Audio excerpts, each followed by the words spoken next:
स्थानिक गुन्हे शाखा धुळे गोपनीय माहिती मिळाली होती की मालेगावकडून नवापूरकडे एका चारचाकी वाहनामध्ये अवैध दारूची वाहतूक होणार आहे। त्याप्रमाणे एक पथक तयार करून PSI मोरे व त्यांच्याबरोबर 5-6 लोक असे त्या ठिकाणी ट्रॅप लावला। गोपनीय माहितीमध्ये मिळालेले वाहन हे आलेले दिसलं असता त्याला थांबवले।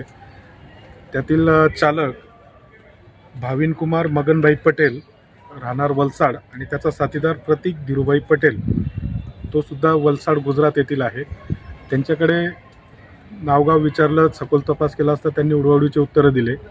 त्यानंतर मोहाडी पोलीस स्टेशन येथे कायदेशीर गुन्हा दाखल करून पुढील तपास करीत आहेत। सदर गाडीमध्ये royal special premier whisky, royal stag barrel, royal challenge fresh, imperial blue, Tuborg beer आणि मॅजिक मोमेंट वोडका असा एकूण 1,33,000 व 5 लाखाचं वाहन असे टोटल 6,33,325 रुपयाचा मुद्देमाल जप्त करण्यात आलेला आहे।